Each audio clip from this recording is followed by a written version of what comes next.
Hello guys, welcome back to my YouTube channel Stree life corner. और आशा करती हूँ कि आप लोग अच्छे होंगे और स्वस्थ होंगे। आज की वीडियो में मैं आपको अपडेट देना चाहती हूँ। जो 12th के बेस पे एडमिशन के लिए डीयू में CUET एग्ज़ाम होता है, तो उसके फॉर्म निकल चुके हैं।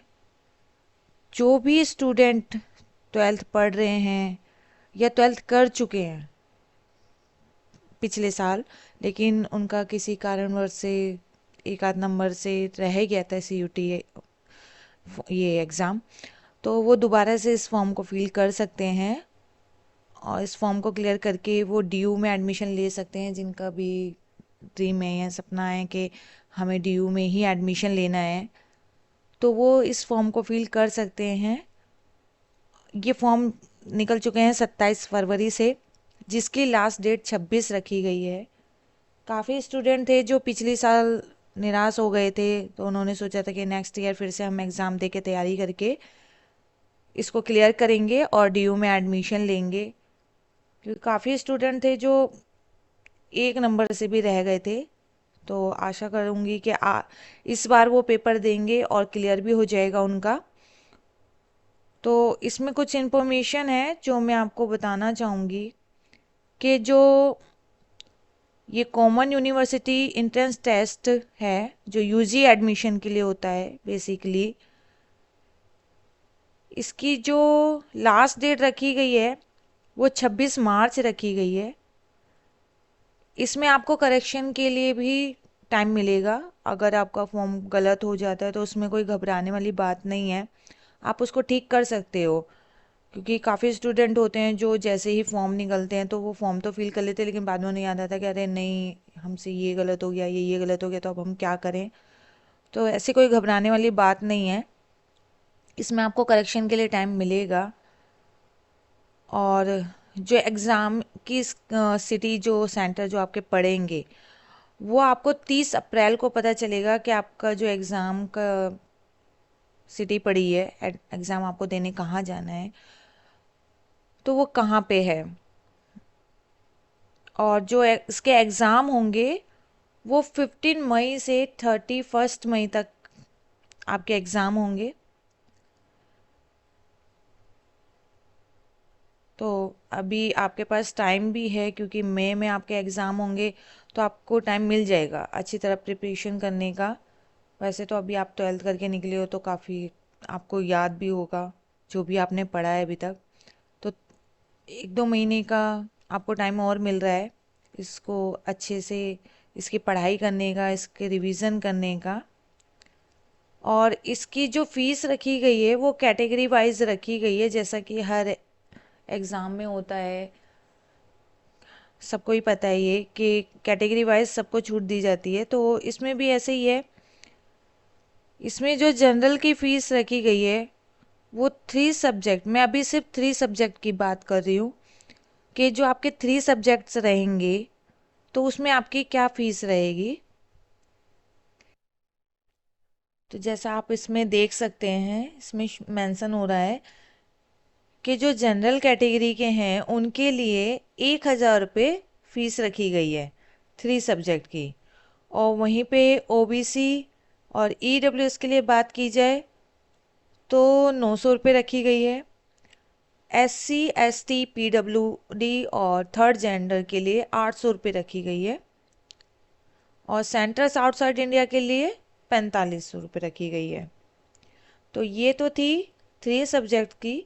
वहीं पे अगर हम अदर एडिशनल सब्जेक्ट की बात करें कि किसी को ज़्यादा सब्जेक्ट लेने हैं, तो उसमें आपके जनरल के लिए लगेंगे 400 रुपये पर सब्जेक्ट। और ओबीसी, एनसीएल और ईडब्ल्यूएस के लिए वहीं पे फीस रखी गई है 375 रुपये, 375। SC ST PWD third gender के लिए 350 रुपये, 350। और सेंटर्स आउटसाइड इंडिया के लिए एडिशनल सब्जेक्ट के लिए 1800 यानी 1800 फीस रखी गई है। तो स्टूडेंट इसको देख लें सही से, जो इस ये नोटिफिकेशन आया हुआ है इसका CUET का, फॉर्म भरने से पहले, और काफ़ी इंस्ट्रक्शन दिए गए हैं इसमें, तो वो भी आप देख सकते हैं कि आपको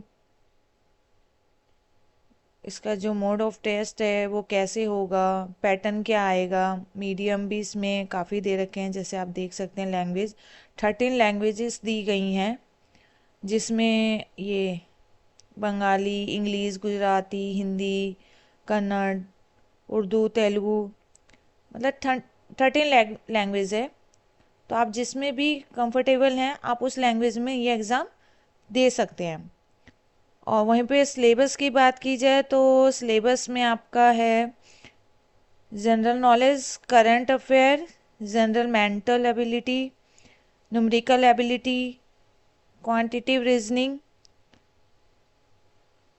और logical and analytical reasoning. Subject आपके वही हैं कॉमन जैसे होते हैं, बस थोड़ी सी तैयारी की ज़रूरत है। आप थोड़ा सा और इसको टाइम देंगे रिवीजन के लिए या स्टडी के लिए तो ये आपका क्लियर हो जाएगा। इसकी ये साइट दे रखी है, आप साइट भी देख सकते हैं जिस पे आपको इसका रजिस्ट्रेशन करना है। घबराने वाली बात कोई नहीं है, किसी को घबराने की ज़रूरत नहीं है। कोई बात नहीं, अगर एक बार में नहीं हुआ तो दोबारा कोशिश करेंगे, जैसा कि हर जॉब के लिए किया जाता है। लेकिन ये जॉब नहीं, एडमिशन है, तो ये भी हो ही जाएगा आप लोगों का। और आशा करूँगी कि ज़रूर हो जाए। जो भी स्टूडेंट काफ़ी दिनों से तैयारी कर रहे हैं इसकी और जिनका ड्रीम है ड्यू में एडमिशन लेने का, इसकी मैं और इन्फॉर्मेशन आपको दिखा देती हूँ, नहीं तो आप नोटिफिकेशन भी इसका अपलोड कर सकते हैं।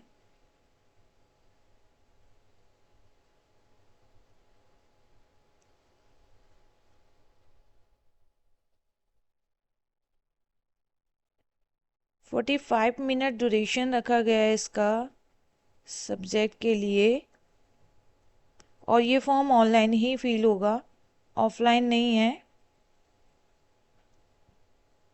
इसमें कुछ इंस्ट्रक्शन दे रखे हैं, ये आप देख सकते हैं कि आपकी फ़ोटो का साइज़ क्या होना चाहिए, आपके डॉक्यूमेंट का साइज़ क्या होना चाहिए, ये सब दे रखा है। जैसे कि ये आप देख सकते हैं यहाँ पे, the size of scan photograph should be between 10 KB to 200 KB और क्लियरली होनी चाहिए।